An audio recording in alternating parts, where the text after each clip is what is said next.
Bonjour à tous et bienvenue pour un nouvel épisode de Data Watch. Bonjour Axel. Salut Bertrand. Aujourd'hui, nous avons un invité pour parler de Snowflake. Bonjour et bienvenue Ferrat. Bonjour Bertrand, bonjour Axel. Salut Ferrat. Aujourd'hui, avec toi Ferrat, on va aborder l'utilisation de Cortex dans le cadre de l'automatisation d'une lecture de JSON. On va détailler ça un peu après. Et là, pour commencer directement, est-ce que tu pourrais te présenter pour les auditeurs, Ferrat? D'abord, je tiens à vous remercier de m'avoir invité à ce podcast. Moi, c'est Ferhat Awaksan, consultant data spécialisé sur Snowflake et dbt. Actuellement, je travaille chez Devoteam Snowflake Partenaire, qui est une filiale du groupe de Devoteam. Ok, très bien. Et qu'est-ce qui t'a fait basculer de Talent vers Snowflake? Avant que j'intègre l'entité Devoteam Snowflake Partenaire, qui est spécialisée essentiellement sur du Snowflake, j'étais sur une autre mission où il y avait et de Talent et de Snowflake. Du coup, à vrai dire, j'ai pas fait une migration de Talent vers Snowflake. Quand je travaillais sur Manipuler les Talent, deux. ouais, quand je travaillais sur Talent, je travaillais également sur du Snowflake. Et tu préférais quoi? Franchement, j'ai toujours opté pour de l'ULT. Alors même au moment où je travaille sur le talent, à chaque fois, j'essaie d'embarquer de SQL dans le talent. Et Talent, c'était le choix historique de ton ancienne mission? Et ils ont mis du Snowflake après? Talent, il était là comme ULT, comme ETL plutôt. ETL, ouais. Et puis avec l'arrivée de Snowflake, ils ont migré leur base de Ouais, données legacy vers du Snowflake. logique. Mais toujours Ouais. on utilise le talent pour toute la partie ETL. Donc maintenant, full Snowflake Pour Snowflake, avec DBT. dbt et Fivetran. Bon combo. Ça marche.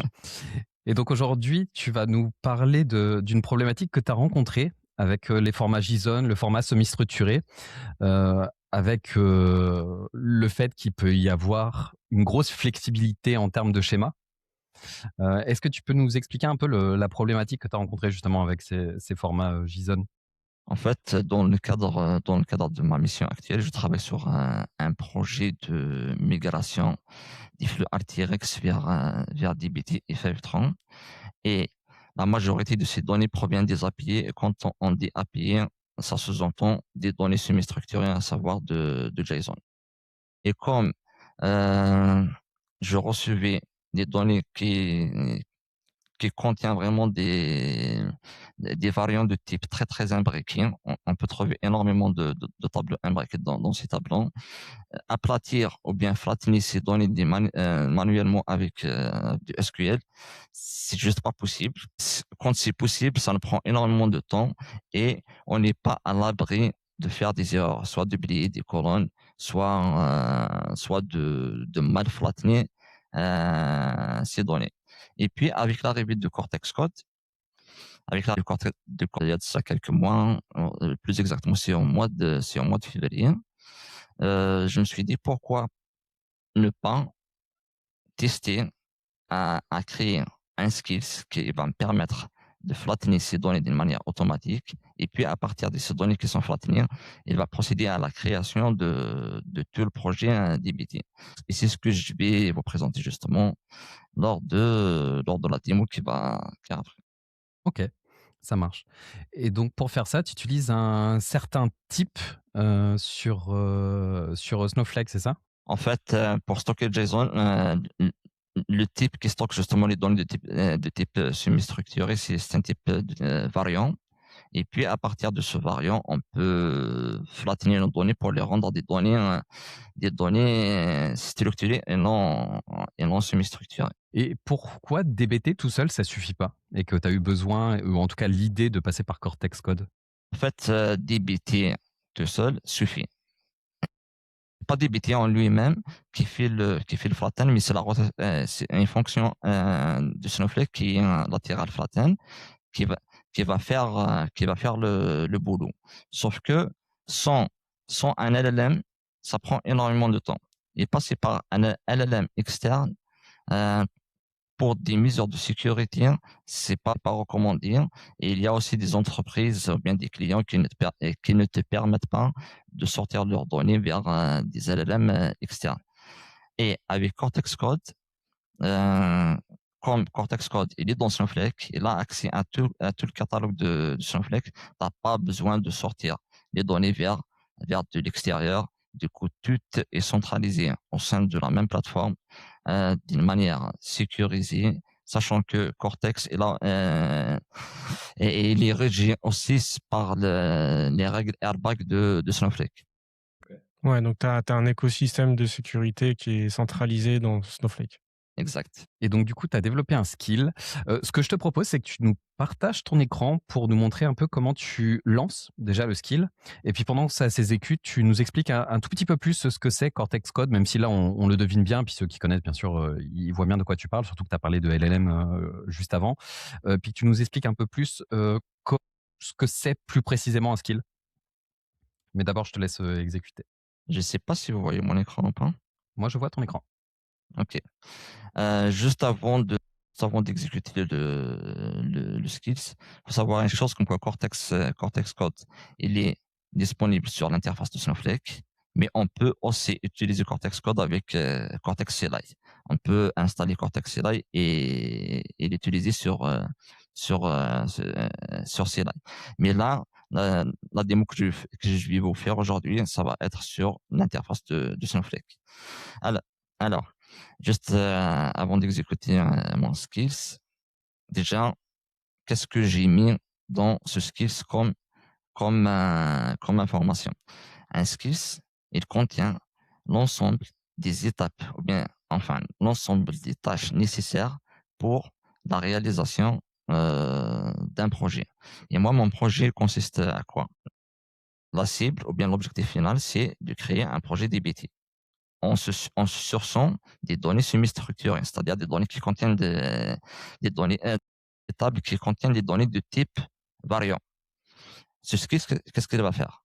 Il va, il va, il va lister toutes les tables de mon schéma source. S'il trouve des données de type variant, il va procéder à l'exécution de lateral flatten pour qu'il puisse justement obtenir des données structurées. Et à partir de là, il commence à créer le projet DBT avec les 3 couches de DBT qu'on connaît, à savoir staging, intermediate et Mars. Et pour exécuter le skills, il y a ici, déjà avant de vous parler comment exécuter le skills, Cortex Code, pour l'utiliser, c'est juste ce caron bleu. Et puis pour l'exécuter, tout à l'heure, attendez, il suffit juste de prendre le nom de skills de mon agent. Le nom de mon skills, il s'appelle flat invariant. Il faut rajouter un $E devant devant le nom de skills et puis il suffit juste de lancer. Attendez une minute. J'arrête de ça là. J'arrête juste. Ok. J'ai juste annulé l'ancien exécution pour que je puisse le faire devant vous. Ok, donc le flatten variant, le $, c'est la référence à ton skill. Et t'as pas besoin de prompter puisque déjà tout est dans le skill. En fait, toutes les étapes de mon skills. Un projet existe déjà, je me suis trompé. En fait, je dois supprimer mon projet. Il existe déjà là. Pour refaire la démo avec vous. Désolé, hein. Désolé pour ce Vas-y, petit c'est très imprévu. intéressant. Je supprime tout le projet. Enfin, je supprime tous les modèles qu'elle a créés déjà dans. J'ai fait un petit test tout à l'heure. Après, là, ça nous montre que c'est intéressant d'avoir ce skill-là, puisque tu peux repartir de zéro C'est et ça. recréer toutes tes couches de transformation DBT. Exact. Tiens, là, je relance le skills. Mhm. Là, il est en train de travailler. Là, dans un premier temps, il va regarder est-ce que ces modèles, ce projet DBT, il est déjà créé ou pas. Et s'il trouve comme quoi le projet il n'existe pas, il va Recréer recréer toute l'arborescence. toute l'arborescence et tous les modèles en appliquant toutes les étapes qu'on a énumérées en amont dans ce skills. Je vous montre. Voilà. Et là, il est en train de travailler là. juste une minute. Mon skills, il est là. Puis, tu vas lister toutes les tâches que tu as besoin pour créer ton projet DBT. À savoir, comme je l'ai dit au début, tu procèdes à flatten des données sources et une fois les données sources sont flattenées, il va commencer à créer les différents modèles de la couche staging, la couche Mars, intermediate et la couche Mars. Et en rajoutant bien sûr des tests. Après, par contre, à la fin, quand il arrive à exécuter les commandes, à savoir dbt compile, dbt run et dbt test, lui, Mmh. il te propose ces commandes, mais pour l'instant, c'est à moi de valider l'exécution de ces commandes manuellement. Ok. C'est la seule tâche que je réalise manuellement. Donc là, il s'est mis en attente, par exemple. Non, OK. là, il est arrivé à dbt compile OK. Donc là, c'est pour à toi de compiler le faire yes. projet. Yes, c'était fait un yes. On va voir qu'est-ce qu'il est en train de compiler là. OK, et ce qui est Je- intéressant, c'est que tu as qu'un skill qui est très détaillé. Donc l'agent, il va pas se perdre entre, 10 skills, quel contexte il doit apprendre et cetera. C'est vraiment un skill, très protocolaire qui s'adapte, quoi, qui est fait pour la tâche que le projet de migration que tu as à faire. Exactement. Là, une fois qu'il a fait son dbt compile, il me propose de lancer dbt run, sachant que ces trois commandes, c'est des commandes qu'on a listées dans le skills. Du Mmh. coup, Ok. tu peux adapter le skills en fonction des commandes que tu veux lancer. Là, je Mmh. fais un, là, je fais un yes. Et puis à la fin, il va me faire un dbt test. Et puis, le skills que j'utilise en prod, étant donné que à la fin de la création de projet DBT, je procède au test en régression pour Mhm. tester les données qui sont alimentées par le système legacy avec les nouvelles tables. Je rajoute justement une tâche pour lui dire, à la fin, une fois que tous les modèles sont créés, tu procèdes à faire des tests de non-régression. Mais ce que je suis en train de vous présenter ne contient pas cette tâche. Ok. Là, Mmh. il a créé tous les modèles. Il a créé tous les modèles DBT. Qu'est-ce qu'il reste à faire? Il reste à lancer DBT test. Sachant que même les tests, il a généré des tests, les tests génériques, il les a générés, il les a seuls.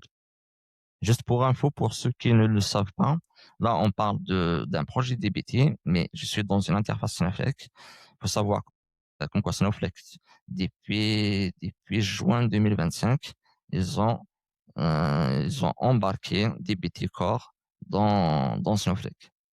Du coup, tu as Ouais, tout. je savais Ouais. pas. Là, je suis sur l'interface Snowflake et là, j'utilise DBT Core. Et ils ont même rajouté DBT Fusion il y a pas très longtemps, non? DBT Fusion, c'était la semaine dernière. Ouais, c'est intéressant. C'était 19 mai qu'ils ont rajouté ce moteur. Pour l'instant, je l'ai testé, mais c'est pas cette version que je suis en train d'utiliser là. OK, et tu vois vraiment une différence sur la vitesse, d'exécution et cetera, de parsing? Je l'ai testé, mais pas sur une requête, c'est pas sur une requête qui est trop complexe. Complexe? Ouais, OK. Après, je peux pas vraiment juger pour l'instant parce que j'ai pas utilisé, je l'ai pas testé sur des requêtes complexes. Là, mon skills, il arrive à la fin. Et puis, Cortex Code, il propose tout seul d'autres tâches si tu veux les exécuter. Par exemple, ici, il est en train de me dire validate data quality by running Hawkins and null. Mais par contre, tous les tâches que j'ai énumérées dans le skills, elles sont exécutées. Et, et mon projet DBT, c'était mis mon projet DBT, maintenant, si je viens dans Models, On voit qu'il y a les différentes couches. il y a les différentes couches. Et dans la couche staging, par exemple, si je regarde STG Events, on voit bien, voilà. Là, par contre, comme j'ai pas encore enregistré des modifs, il m'affiche, Mmh. le fichier en vert, mais dès que je mets Keep All, il va il va sauvegarder tous les changements qu'il vient d'effectuer. Là, si on voit par exemple cette requête SQL, on se rend compte que c'est dans les types JSON qu'il a réussi à aplatir sans aucune intervention manuelle. L'exemple de cette requête que j'ai pris ici, c'est un exemple simple, mais on peut se heurter des fois à des JSON qui contiennent vraiment des structures qui sont très, très imbriquées. Du coup, ce case est très, très, très, très utile. Ça nous permet de gagner, de gagner de temps. Enfin, elle accélère les temps de développement. Ça nous permet aussi de développer sans faire beaucoup d'erreurs de compilation et de parsing, sachant que moi, personnellement, chaque fois que je développe un modèle dans DBT ou bien un fichier YAML, à chaque fois, c'est rare de réussir à le compiler dès la première tentative. À chaque fois, t'as oublié un truc, ou bien t'as des problèmes d'indentation. Mais par contre, avec ce que Cortex Code vient de me générer, il a réussi à le compiler à la première tentative. Ok. En fait, il faut bien se rendre compte, je pense, pour ceux qui nous écoutent, que faire tout ça à la main, quoi, sans le LLM qui fait tout ce boilerplate de code, où en fait c'est quasiment du code répété, où pour chaque schéma en entrée, on fait un select, from la source, et ensuite, je sais pas, au-delà du staging, l'intermédiate et le mart, tu as quelques règles de gestion, je pense, mais que tu indiques dans le skill.md. skill. Exactement. Donc, à partir de là, 90% du travail, il est fait. Il faut juste relire un peu sur les règles de gestion et les tests de non-régression dont tu parles, qui sont pas encore dans le skill, et voilà, qu'il faut assumer manuellement. Si on prend un exemple simple, on part d'une base de travail de 10 heures. S'il n'y avait pas l'IA qui fait ça, avec l'IA, on prend 8 minutes, une fois que le skill est fait. Et sachant que même sur Skills, ok, tu dois savoir quelles sont les différentes tâches à réaliser pour atteindre ton objectif. Ouais, tu l'as super bien cadré, le skill. Quand tu arrives à la création du skill en lui-même, j'ai utilisé Cortex pour le créer. Ok. J'ai utilisé Cortex pour le créer. J'ai prompté en fonction de ce que je veux. Qu'est-ce que je veux dire par là? Quelqu'un qui ne sait pas coder, ou bien qui ne connaît pas DBT, comment ça fonctionne DBT, ça va être un peu compliqué pour lui de développer ce skills à travers en utilisant un LLM. Ouais, bien Claude, sûr. parce que tu sais pas à vrai dire qu'est-ce que tu veux obtenir. Pourquoi je dis ça? Euh, Quand on web code, il faut savoir qu'est-ce qu'on veut obtenir comme résultat. Mais si on va code juste comme ça, ok, j'ai du code qui marche, mais il faut voir qu'est-ce que ce code te retourne comme résultat, notamment quand tu es dans des environnements de production. Et justement, en utilisant toutes les capacités de DBT, parce que l'agent, il peut potentiellement ne pas construire, par exemple, de semantic layer, de métadonnées non DBT, toutes les bonnes pratiques de gouvernance, les tests, les data contracts, les snapshots pour historiser la donnée. Donc en fait, toutes ces features euh, hyper pratiques dans un projet data au global, l'agent, il peut passer à côté. Et c'est à nous aussi d'enrichir le skill avec nos connaissances et la veille qu'on fait sur les outils qu'on utilise pour parfaire l'agent et le skill. Exact. Exact. Après, il y a aussi, en parlant de DBT et de toutes les features que DBT met à notre disposition aujourd'hui, il y a un point important que tu viens de soulever, Axel, c'est les data contracts, par exemple. Mmh. Les data contracts, quand tu les implémentes manuellement, à chaque fois, à chaque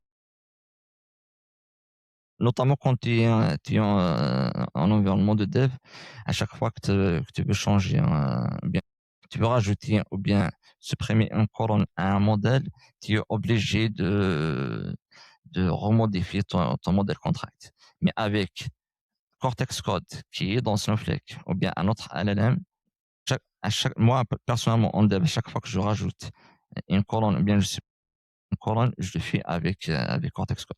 Et lui, Mmh. qu'est-ce qu'il va faire? Il va adapter, bien, il va mettre à jour tous les autres fichiers YAML qui Ouais. dépendent de cette modif que je Tout ce viens de qui est rajouter. couplé à ta modif, ouais. C'est Mmh. ça. Et ça, c'est vachement bien parce que franchement, ceux qui ont connu le dev sans IA, il y a toujours, quand tu supprimes un champ, Ouais. au moment du parsing, le champ dans 3 modèles plus loin ou que tu as laissé, machin, et cetera. Donc ça fait gagner énormément de temps.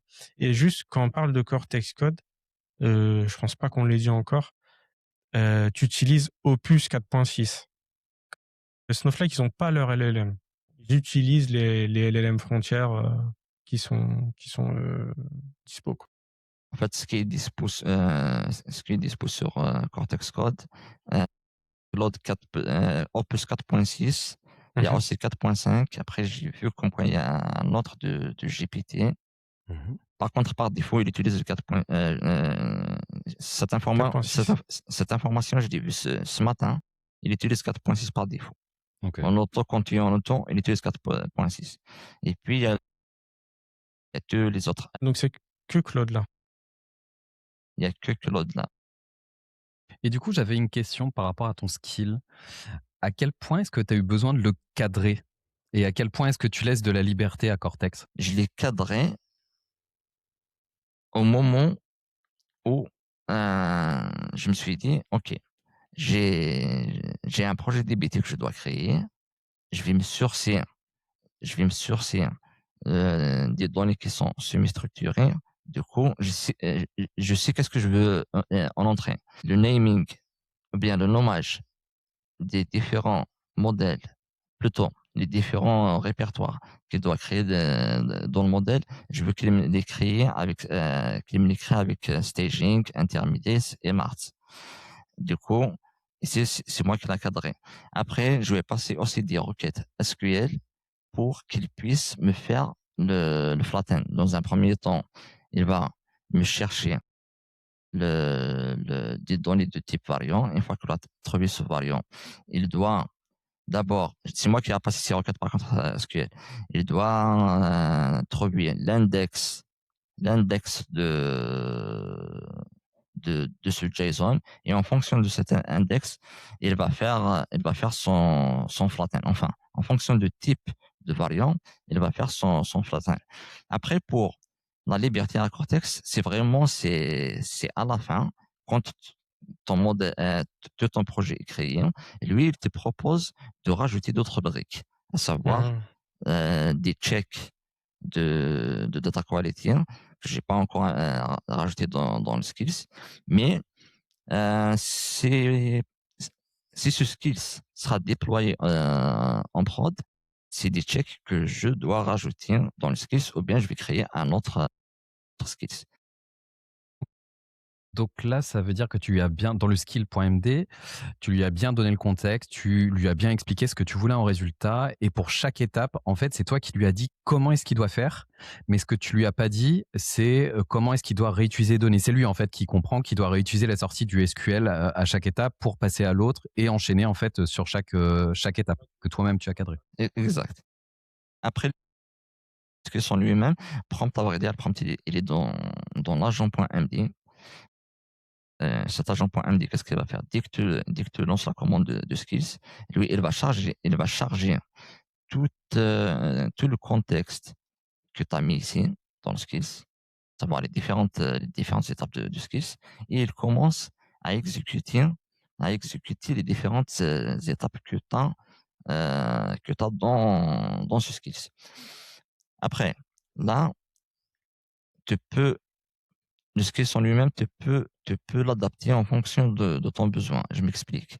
Par exemple, dans la couche intermédiate, tu as t'as des transformations, bien une logique métier à implémenter. Tu vas rajouter cette logique métier dans ce skills pour qu'il puisse justement l'implémenter en fonction de ce que tu lui as indiqué dans le skills, et non pas en fonction de ce qu'il va te suggérer. Et moi, ce que je vois clairement par rapport à ton approche là, le fait que tu es vraiment cadré, en lui disant comment faire à chaque étape, c'est que ça te permet d'avoir l'idempotence, en fait, à chaque exécution. À chaque fois que tu vas le lancer, ça va te sortir la même chose. C'est ça.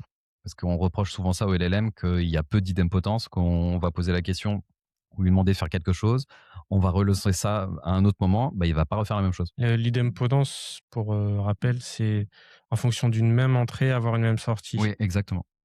Et effectivement, c'est une base de ce qu'on demande dans la data. C'est-à-dire qu'on relance 10 fois le même traitement. On veut 10 fois la même sortie, en fonction des paramètres qu'on lui demande et qu'on lui fournit. Euh, les LLM, ce qu'on leur reproche assez à raison, Mmh. c'est de poser 10 fois la même question et il va nous dire 10 fois pas la même chose. Et justement, nous, l'objectif qui utilisons l'IA, c'est de réduire au maximum, maximum, maximum cette variance dans la réponse.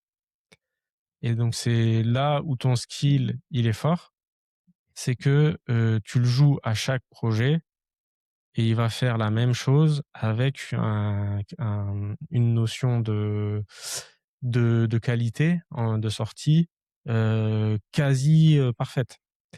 Je sais pas si tu as déjà eu quelques soucis peut-être au début quand tu implémentais ce skill parce que t'as pas là tu nous montres un exemple, mais tu le mets à l'échelle dans ton projet de migration, tu le joues beaucoup beaucoup de fois.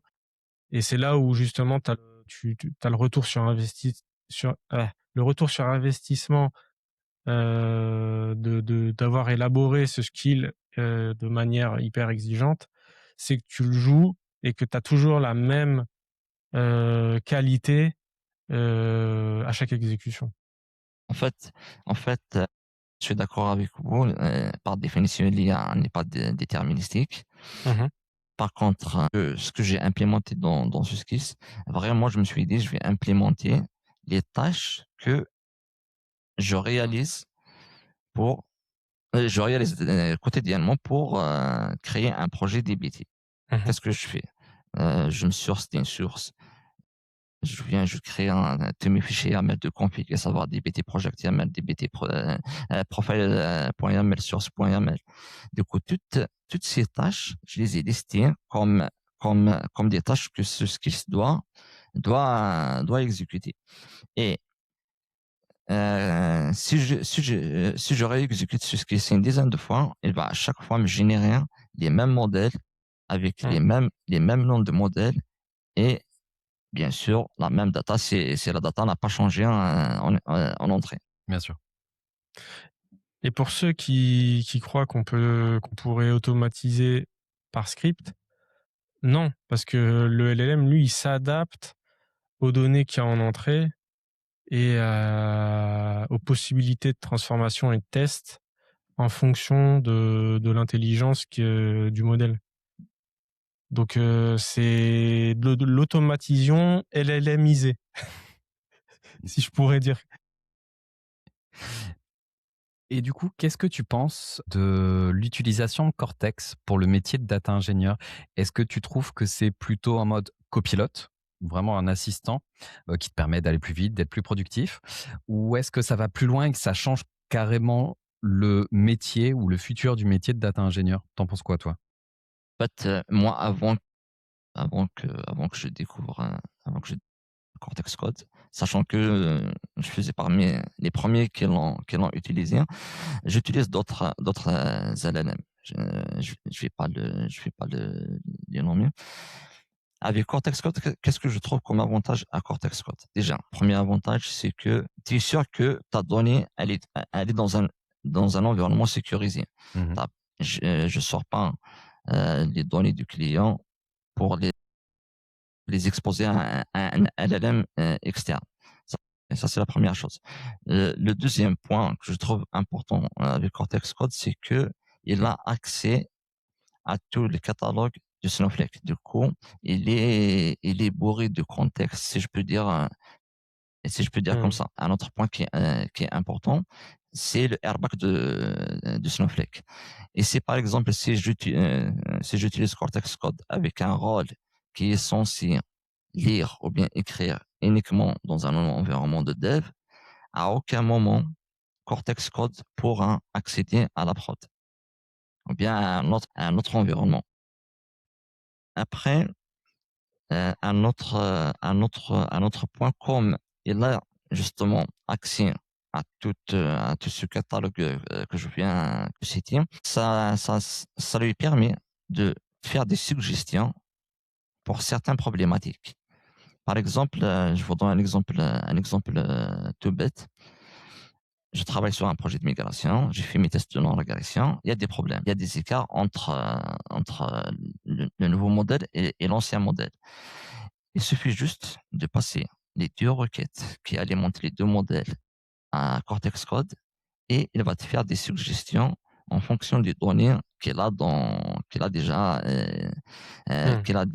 auxquelles il a déjà accès dans Snowflake parce qu'il a vraiment accès à toute ta base de données. Ce qui lui permet justement d'avoir beaucoup plus de contexte que les autres LLM externes qu'on utilise avant l'arrivée de Cortex. Ouais, donc en fait, toute la phase d'enquête dans les données qu'on faisait à la main avant, qui prenait beaucoup de temps, parce que moi, je me suis quand même pas mal cassé la tête sur du run, pré-IA, sur dans les données. Et des fois, c'est vraiment des sujets hyper, pointilleux où, tu cherches une aiguille dans une botte de foin et en fait, lui, le LLM, il te le fait à une vitesse, beaucoup plus rapide. Mmh. Donc en fait, ça nous permet de nous dégager du temps pour, pour aller parler au métier, pour, aussi faire la doc, de préférence Ascode aujourd'hui. D'animer potentiellement des guildes, pour, établir des bonnes conventions, de la gouvernance, dans l'entreprise et cetera. Donc tout ça, bah, c'est hyper important et c'est pour ça que je pense que ta prochaine question, ça va être sur, peut-être l'utilisation de Cortex Code, l'avenir des DE et cetera. Mais c'est ce qu'on a voulu vous montrer dans ce use case, le use case de Ferrat, c'est comment bien utiliser l'IA à bon escient, sans faire n'importe quoi, hein, puisque l'IA mal configurée et mal utilisée, ça peut vite faire n'importe quoi. Mais en tout cas, là, ce qu'on met en avant avec le skill de Ferrat et ce qu'il expliquait avec la sécurité, le airbag, donc l'accès à la ligne et à l'environnement, de son organisation, bah, ça permet de réduire le risque au minimum. Ce que ça montre aussi, c'est que ça va pas directement remplacer le rôle de DE. C'est-à-dire que tu nous as bien, défini là avec, ton skill, que c'est pas juste tu vas aller sur Cortex et tu dis, «Fais-moi ce qu'il faut pour pouvoir lire le JSON, enfin toutes les colonnes du JSON» et il fait tout. C'est pas du tout ça en fait ce que tu démontres. Ce que tu démontres, c'est qu'il y a une vraie réflexion derrière que tu as eue pour dire, là je sais qu'il va y avoir beaucoup de champs, je sais qu'il va falloir aller prendre les noms des champs, il va falloir faire ça et cetera pour réussir à recréer en fait les noms des champs. Mais c'est toi qui as réfléchi, c'est toi qui as cadré et qui a donné les étapes au LLM. Je précise parce qu'il y a beaucoup de peur par rapport à ça sur le remplacement, du métier. C'est juste pour rassurer nos chers collègues DE.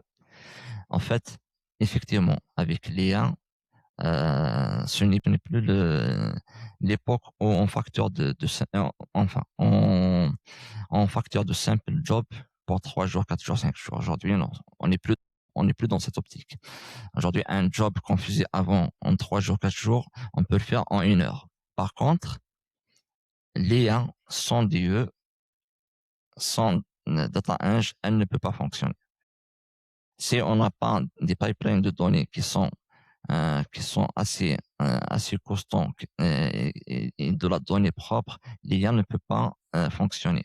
Et pour qu'on puisse avoir de la donnée propre et mature, on a besoin de la réflexion humaine. Ça, c'est le premier point.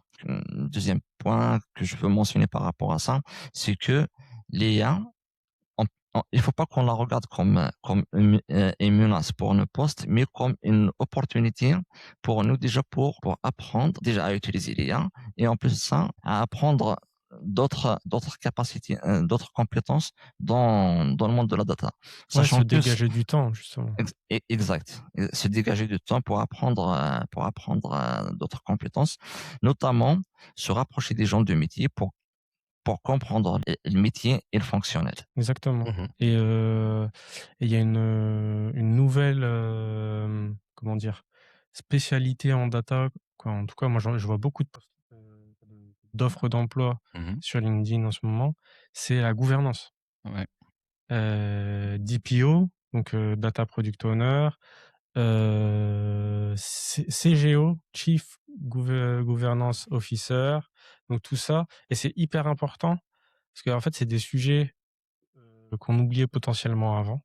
On était, assez silotés avec, une vision assez peu transverse sur toute l'organisation et là, on s'ouvre, des nouvelles voies pour, mettre en musique et au niveau global, donc monter en échelle l'utilisation de la data sur des entreprises où il y a, plusieurs dizaines, voire centaines de personnes en C'est ça. data, sans compter le business.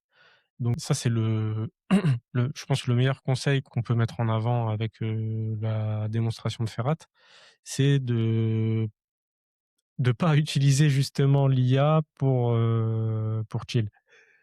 C'est vraiment pour se dégager du temps C'est ça. et aller voir les gens et participer à des projets, sur lesquels on n'avait pas forcément le temps avant. Mmh.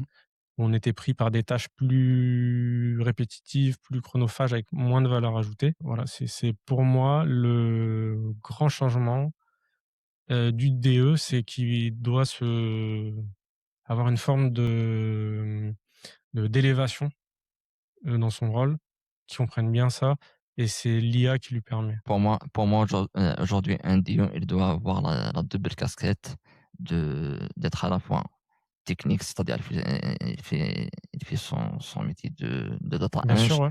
Mmh. il doit aussi avoir la casquette de métier. C'est important. C'est important. Pourquoi c'est important? Parce qu'aujourd'hui, quelqu'un qui maîtrise le métier, par exemple un PO, il peut prompter avec Cortex Code. Mais par contre, il n'a pas cette compétence de vérifier le code qui a été fourni par le LLM. Par contre, le data eng, s'il maîtrise bien sûr le métier, il peut Avoir le recul. avoir le recul, réaliser de très bons prompts et il pourra aussi tester bien sûr le code qui a été généré par le LLM. Est-ce que vous avez d'autres sujets à aborder? Non, je pense qu'on a bien fini sur l'essentiel. Est-ce que tu avais d'autres sujets à rajouter, Ferhat, sur le skill que tu as mis à disposition ou ta vision, dans le futur? Alors, je pense que on a abordé les points les plus essentiels sur ce skills. Maintenant, c'est juste, j'ai un conseil à donner aux data eng juniors, notamment. Avant que vous utilisiez l'IA, essayez d'apprendre les fondamentaux.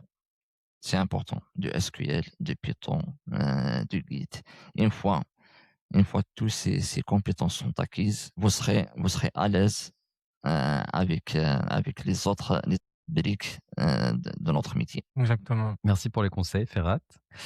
Est-ce que tu peux nous dire où est-ce qu'on peut te retrouver, te suivre, lire éventuellement les contenus que tu produis? Je suis disponible sur LinkedIn et Medium. On mettra en description de la vidéo ton LinkedIn et ton Medium, du coup, OK, où très tu bien. écris des articles sur Snowflake principalement.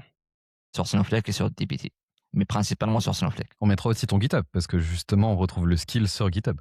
Il y a aussi mon GitHub. Ouais. Très bien.